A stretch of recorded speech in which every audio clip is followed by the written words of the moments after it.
What's going on, Bulls fans? Welcome to another episode of Chicago Bulls Central, your number one spot for everything Chicago Bulls related. And on today's episode, we're going to be talking about the fact that we are just a little over 2 weeks away from the Chicago Bulls' first preseason game. Training camp's open soon. We're going to talk about some of the biggest questions surrounding the Chicago Bulls and ones that we hope to get answers for early into the season. We're going to talk about all that and some more right after this. You are now tuned in to Chicago Bulls Central, your number one place for all Chicago Bulls news and content.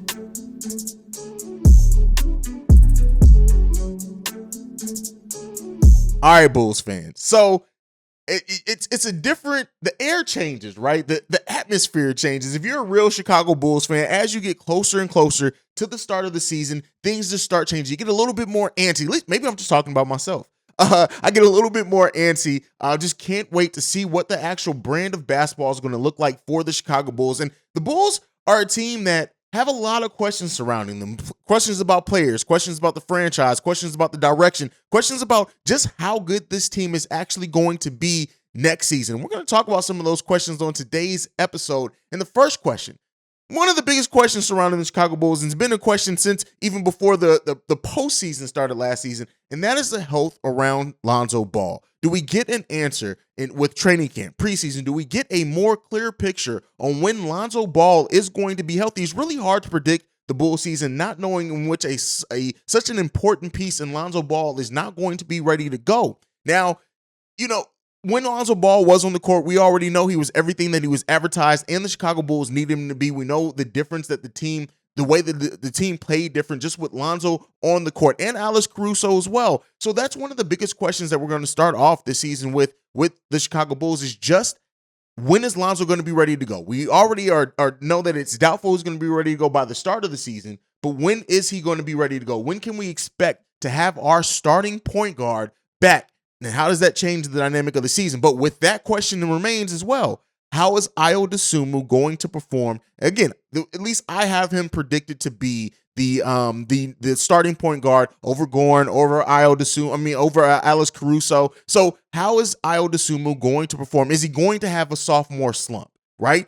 Is he going to the offseason workouts that he have? Is it going to have him jumping out ready? Does he show that he's unquestionably a starting level point guard in this upcoming season? Those are definitely questions surrounding the Chicago Bulls as well. But outside of injuries, right? We in health overall, can the Chicago Bulls stay primarily healthy throughout the course of the season? Yes, we know we're starting off the season without Lonzo Ball. We had freak injuries to Alex Caruso, even Javonte Green at one point, Derrick Jones Jr., Zach Levine and his knee issues going on. What is going to be the health of the Chicago Bulls? Can they maintain a healthy season for the most part? Again, there's always going to be dings and stuff like that where players miss certain games, a one-off game or a couple game stretch for rest or whatever else. We know that's going to happen over the course of the season, but can they stay primarily healthy for the most part throughout the season and going into the playoffs? Now, one of the biggest other questions, and this is something that we've been covering so far, how does Zach Levine respond to now being a max level player? He's getting paid handsomely now. Over $200 million contract, the largest contract in Chicago Bulls history, was given to Zach Levine. Now, let me not just say it was given; it was earned by Zach Levine. But now, him having that contract, how does it work out? Like, how does he continue to extend and expand his game now that he is a max level player? We've already heard that he takes the fact that he is now a max level player. He doesn't take that lightly. He takes it as knowing that he has to come in and can continually live up to the terms of that contract. Does Zach Levine take another step up? And then how does that go with the Chicago Bulls season? Now, another one as well when we're talking about questions for this team. Patrick Williams. He missed primarily his whole second season. Some people are giving him credit for that. Some Bulls fans are tired of waiting on potential. What do we actually get from Patrick Williams in this upcoming season? In his third season, do we see a third season leap from Patrick Williams to really help extend the Chicago Bulls? When we talk about the Bulls, we know that they were betting on continuity. One of the things when you do bet on continuity is you do hope from development and progression within your own roster. You're not looking for an outside person to come in and do that. So I already talked about Ayo Dosunmu. Does Patrick Williams have a big third season for the Chicago Bulls, one in which a lot of the questions surrounding him, questions surrounding what he turns into, does that picture start formulating? Is that even a word?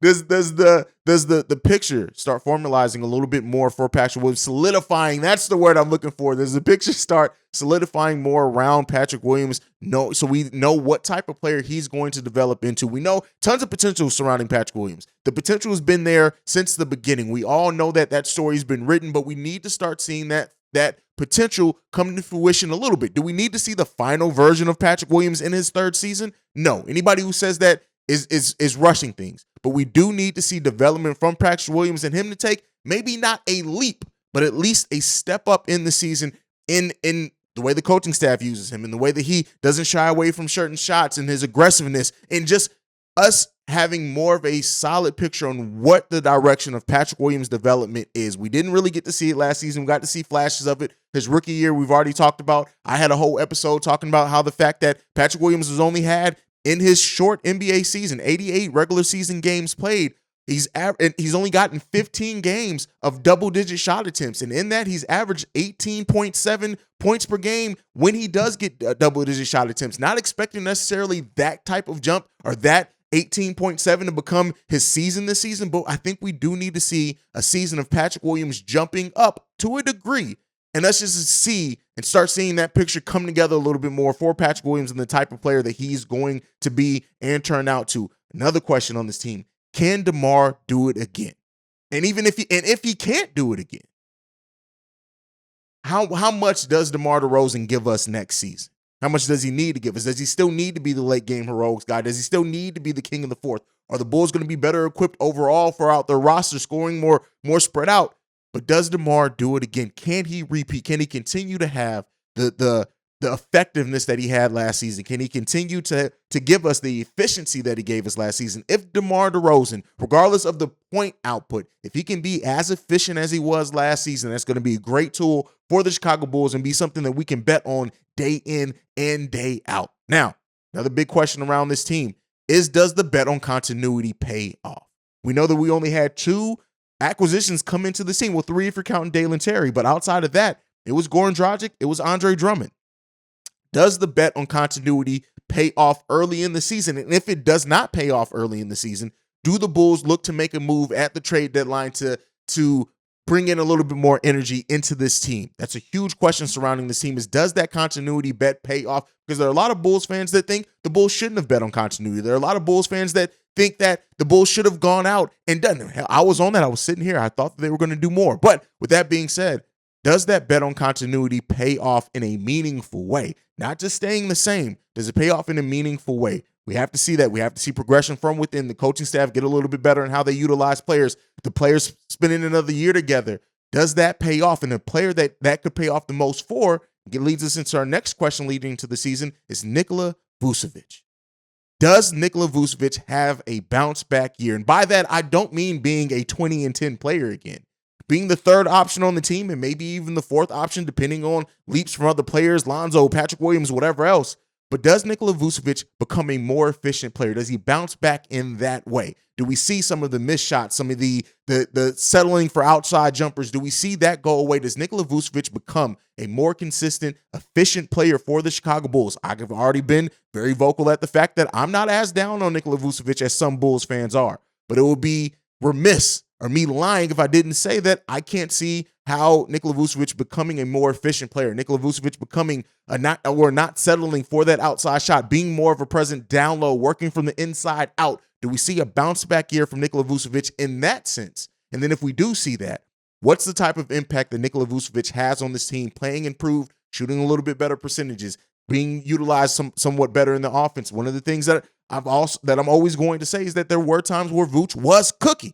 And then we did not go back to him. The coaching staff did not go back to him in the second half. Do we see improvement from the coaching overall? Do we see improvement from Nicola Busavich as a player? And with that being said, talking about coaching, I have to put Billy Donovan on that list as well. What improvements do we see from Billy Donovan as well? There were times, defensive calls. We talked about how the drop coverage doesn't work here with Nicola Busavich. Does he put his players in a better position? Does he change the offense and defense enough to get a little bit more out of the players than what we got at certain times last season? We saw players like Kobe White, players like Patrick Williams, becoming just jump shooters when they have more than that to their game. Do we see a better and more fluid type offense than just the ISO ball that so many Bulls fans have come out against? Now, I just mentioned Kobe White. Kobe White is also one of those players that you have to have a big question mark around. What is the future of Kobe White with the Chicago Bulls? And if there is not a future, what does moving Kobe White look like? Again, Kobe White still has tons of potential. I've talked about it. His averages off the bench are great. It needs to be more consistent from Kobe White. Does Kobe White turn into a more consistent player? Does Kobe White turn into that bench role player that we need him and want him to be when you're looking at the Bulls being 29th in the NBA in bench scoring last season? Kobe White could potentially change it. Better player overall, but Kobe White could potentially have a big part in changing that if he can be a much more consistent player. What is that future for Kobe White? The new acquisitions on the team, do they pay off? That is our next question. Does the acquisitions of Goran Dragic, Andre Drummond, do they actually pay off for the Chicago Bulls again in a meaningful way? Andre Drummond looks to be an improvement over anything that we had being our backup center last season. Now, all that's on paper, and I've said before with Cleveland, with Atlanta, I talk about how things on paper may not always work right. So I have to hold that to our team as well. But does Andre Drummond pay off for us in a meaningful way? And Goran Dragic, whatever role that he does play in, I don't think he's going to get that many minutes on this team when everybody's healthy. But when the minutes that he does get, we've seen him ball over in EuroLeague, Eurobasket. We've seen him ball almost all summer. Does he come in and play a good role for the Chicago Bulls, being that veteran off the bench? And speaking of that bench, our next question, what does the bench give us next season? Hopefully with more defined roles, with players not playing out of position so much next season, does the bench take a step up? Are they actually going to play better than the 29th ranked bench in the NBA?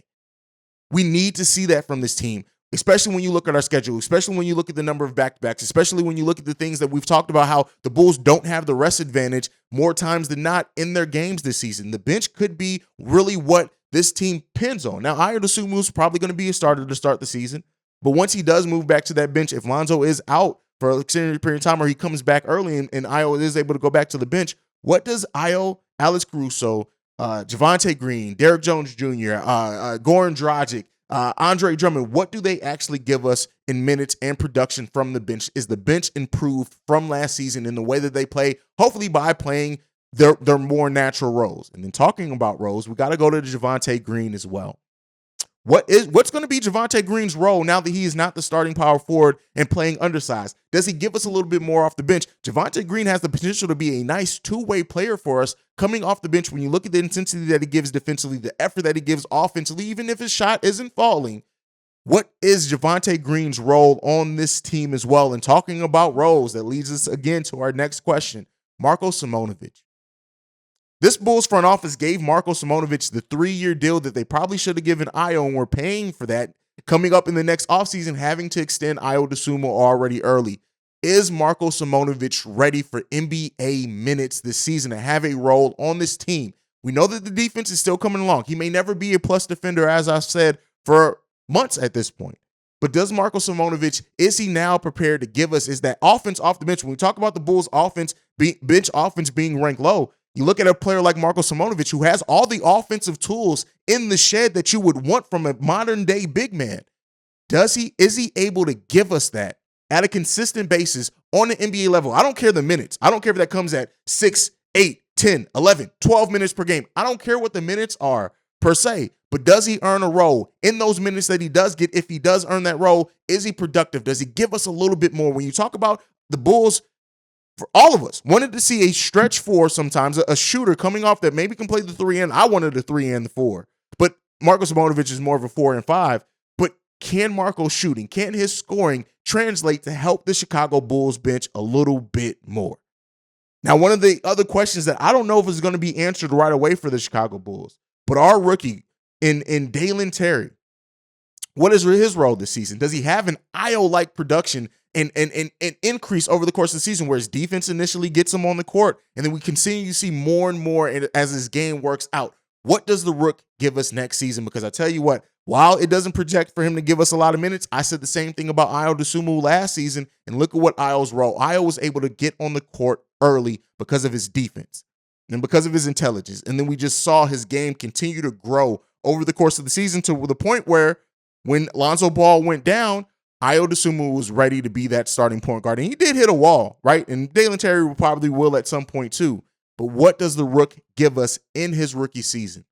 And then outside of just players, overall, this team, do we play more consistent? Do we play better against the marquee matchups on this team? Do we perform better on national TV? But against the better teams in the NBA, is this team ready to actually stand up, right? Not to use the meme or whatever, but is this team ready to perform against the marquee matchups and the better teams in the NBA this season? We can't have another fall off like we did this season. Are the Bulls ready to have a better record against winning teams? But also, are they able to maintain that intensity level throughout the whole season? We had a monumental fall off after the All-Star break last season. Are the Bulls able? Do they have enough in the tank to prove that? And then the very last question surrounding the Chicago Bulls team heading into next season. How do they perform in the playoffs? How do they perform in the playoffs? You know, a first round exit, depending on how the season goes, a second round exit, but how do they perform in those matchups? Do they push a team to 7 games instead of just 5 in the upcoming season? Like, what do the Bulls do? How are they ready to perform in the playoffs next season? And what is that total success? What does success look like for this season? Those are some of the biggest questions, at least for me, surrounding the Chicago Bulls heading into the 2022-23 season. Let me know some other questions you have down below. I didn't mention much about Alex Caruso because I think Alex Caruso is what it is at this point. I didn't talk about any postseason awards because I don't really like to do that. I want to see this team actually play. Not worried about awards right now. I'm worried about wins. And I guess maybe that should be the last question. How many wins does the Chicago Bulls team get next season? Where do they sit in the pack heading into the playoffs? Are they into the playoff team? Are they going to be in the play-in tournament? Are they able to skip the play-in tournament like they were last season? Those are some of the biggest questions surrounding the Chicago Bulls. Didn't mention Tony Bradley as well. We'll see what that is. Do the Bulls make a move by the trade deadline? I think I did mention that over the course of the show. But that is it for today's episode. Like I said, let me know any questions you guys have down below. If you want to answer any of these questions, make sure you send in stuff for the mailbag episodes, which drop on Saturdays. That's tomorrow. We'll tell you how you can get those mailbag questions or comments into us. But make sure you sound off down below as well. But that is it. Make sure you're following the show at Bulls Central Pod. You can send us any feedback, questions, comments, concerns, bullscentralpod@gmail.com. Lastly, if you want to leave a text and or voicemail, the number to do so, 773-270-2799. We're the number one spot for everything Chicago Bulls related. Like I like to end every episode on. Go Bulls. Love you guys. Peace, y'all. This has been a presentation of the Break Media.